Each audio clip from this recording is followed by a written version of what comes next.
নমস্কার। আধুনিক বাংলা নাট্য সাহিত্যের ক্ষেত্রে এক বিশিষ্ট নাম হলো মনোজ মিত্র। তিনি বাঙালি থিয়েটারের অভিনেতা, চলচ্চিত্রকার এবং নাট্যকার। এই চলচ্চিত্র জগতের নাট্যকার ছিলেন হাস্যরসিক অভিনেতা। তাকে নিয়ে আজকের ইউটিউবে সাহিত্যের নবদিগন্ত চ্যানেলে আজকের ভিডিওটি হলো বাংলার নাট্য জগতের দিকপাল মনোজ মিত্র, গ্রন্থনায় রবীন্দ্র কুমার চক্রবর্তী। মনোজ মিত্র 1938 খ্রিস্টাব্দের 22 ডিসেম্বর ব্রিটিশ ভারতের সাতক্ষীরা জেলার দুলিশহর গ্রামে জন্মগ্রহণ করেন। তিনি 1957 খ্রিস্টাব্দে কলকাতায় মঞ্চ নাটকে অভিনয় শুরু করেন। তিনি রবীন্দ্রভারতী বিশ্ববিদ্যালয়ের নাট্যকলা বিভাগের অধ্যক্ষ হিসাবে যোগ দেওয়ার আগে বিভিন্ন কলেজে দর্শন বিষয়েও শিক্ষকতা করেন। যদিও তিনি তার প্রথম নাটক লেখেন 1959 খ্রিস্টাব্দে, যেটি তাকে প্রথম পরিচিতি এনে দেয়, কিন্তু 1972 খ্রিস্টাব্দে চাকভাঙ্গা মধু নাটকের মাধ্যমে তার উপস্থিতি প্রকাশ পায়। যে নাটকটি বিভাস চক্রবর্তী মঞ্চ নির্দেশনা করেছিলেন। মনোজ মিত্রের একদিকে যেমন দেশজ লোকায়ত অনুষঙ্গ দেখতে পাই আমরা, যেমন চাকভাঙ্গা মধু বা গল্প হেকিম সাহেব, তেমনি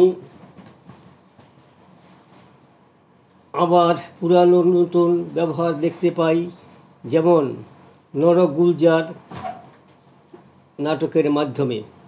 জরুরি অবস্থার পরিপ্রেক্ষিতে নরগুলজার লিখেছিলেন মনোজ, যেটির যথেষ্ট ধারা রাজনৈতিক প্রাসঙ্গিকতা ছিল।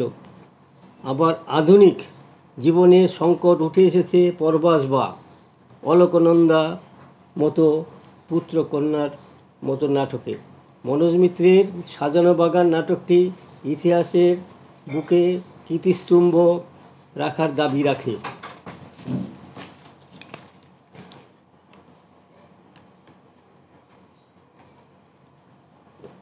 সাজানো বাগান নাটকটি সম্পর্কে 17টি নিবন্ধের একটি সংকলন প্রকাশিত হয়েছে। সুপরিচিত নাট্য নিরীক্ষক নৃপেন্দ্র কুমার সাহা এটির সম্পাদনা করেছেন। বিশ্বের নাট্যাঙ্গনে সাজানো বাগান নাটক কেন বিশেষ মান্যতা পাওয়ার দাবি রাখে, সে প্রসঙ্গে সংকলনটির সম্পাদক সূচনায় আলোচনা করেছেন।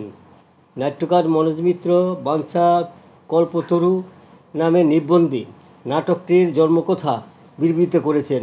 প্রথম যৌবনে প্রাচীন লোককথা উপকথা পাঠের সূত্রে মরতে মরতে না মরার গল্পের সঙ্গে পরিচিত হয়েছিলেন।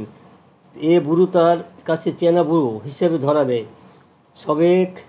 সাবেক পূর্ববঙ্গের খুলনা জেলার দুলিশহর গ্রামে তিনি শৈশব দেখেছিলেন সাদা ফকফকে বুড়ো মানুষ বাঞ্ছারামকে। পূর্ববঙ্গের গ্রামীণ পরিবেশের ভূত, চোর ও তার সঙ্গে আরও 7-5 অনুষঙ্গ নাট্যকারের স্মৃতিতে জড়িয়েছিল। সেই সব উপাদানকে উপজীব্য করে আর তার সঙ্গে জমিদার যোদ্ধাদের জমি সম্পদ ইত্যাদির প্রতি লিপ্সার মিশ্রণ ঘটিয়ে মনোজ মিত্র রচনা করেছেন সাজানো বাগান, যেটি সম্পর্কে এই সংকলনের উপশিরোনামে সঙ্গতভাবে বলা হয়েছে এক সর্বজনীন বিশ্বজনীন নাটক। সাজানো বাগান 2টি অঙ্কে বিভক্ত 9টি দৃশ্যের নাটক। অতি বৃদ্ধ বাঞ্ছারাম কাপালি তার সাজানো বাগানকে জমিদার শকরি দত্ত ও তার পুত্র নকরি এবং বাঞ্ছারামেরই লুভি নাতি গুপির হাত থেকে রক্ষা করেছে। ভয়কে তুচ্ছ করে বিপুল নিপুণ বুদ্ধির আশ্রয়ে নাটকীয় ঘটনাপুঞ্জের পরিণতিতে নকরি বাঞ্ছারামকে রাজি করায় সে ফলিডল খেয়ে বাঞ্ছারাম নিজের মৃত্যু ঘটাবে। সব বহনের খাট পর্যন্ত বাঞ্ছারামের ঘরের সামনে প্রস্তুত করে রাখা হয়। শেষে নাটক ঘুরে অন্যদিকে। বাঞ্ছারামের ঘরে তার নাত বউ একটি পুত্র সন্তান প্রসব করে।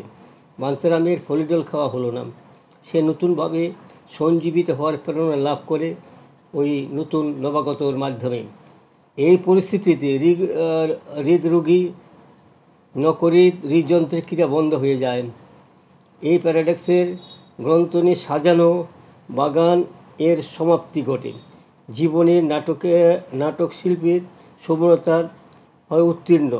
মৃত্যুর চোখ জল থেকে সাজানো বাগান নিবন্ধী জ্যোতির্ময় ঘোষ নাট্যকার মনোজ মিত্র নাট্য সৃজন করার মূলে লক্ষ্যকে তুলে ধরেছেন। তিনি যথার্থই বলেছেন, সাজানো বাগান জীবন মৃত্যুর নাটক, যেমন তেমনি আরও বেশি করে বেঁচে থাকার নাটক। তিনি এটিকে আদ্যন্ত যে জীবনী সংগ্রামের নাটক, শ্রেণী সংগ্রামের নাটক বলে মনে করতেন। জগন্নাথ ঘোষ বিস্তৃতভাবে সাজানো বাগানের কথা লিখেছেন। সব কথার শেষে মূল কথা সমালোচক বলতে চেয়েছেন তা হলো বলতে দ্বিধা নেই, সাজানো বাগান অভিনেতা ও পাঠ্যতা এই দুই গুণ নিয়েই নাট্য সাহিত্যের ইতিহাসে স্থায়ী আসন বিরাজ করছে। সাজানো বাগান শ্রেণী সংগ্রামে এক নূতন ভাষা শীর্ষক নিবন্ধে রচনা করেছেন পবিত্র সরকার। আর মনোজ মিত্র ছিলেন তার উল্লেখযোগ্য নাট্যকার। তিনি শ্রেষ্ঠ নাট্যকারের জন্য সঙ্গীত নাটক একাডেমি পুরস্কার পান 1985 খ্রিস্টাব্দে। দ্বিতীয় শ্রেষ্ঠ নাট্যকারের জন্য কলকাতা বিশ্ববিদ্যালয় পুরস্কার পান 1983 খ্রিস্টাব্দে এবং 1989 খ্রিস্টাব্দে তৃতীয় শ্রেষ্ঠ অভিনেতার জন্য পূর্ব ফিল্মফেয়ার পুরস্কার পান 1980 খ্রিস্টাব্দে। চতুর্থত বাংলাদেশ থিয়েটার সোসাইটি থেকে সুনীল চৌধুরী পুরস্কার পান 2011 খ্রিস্টাব্দে। পঞ্চমত দীনবন্ধু পুরস্কার পান 25 মে 2012 খ্রিস্টাব্দে। ষষ্ঠ কলকাতার কলাকার পুরস্কার পান এরপর। সপ্তম পুরস্কার পান 1430 খ্রিস্টাব্দে আনন্দ পুরস্কার পান এবং 2024 খ্রিস্টাব্দে আত্মজীবনীমূলক গ্রন্থ মনোজাগতিক শীর্ষক গ্রন্থের জন্য। বন্ধুগণ, আমার এই সংক্ষিপ্ত ভিডিওখানি এখানে শেষ হলো। যদি আপনাদের মনোপুত হয় সাবস্ক্রাইব, শেয়ার এবং লাইক করতে ভুলবেন না যেন।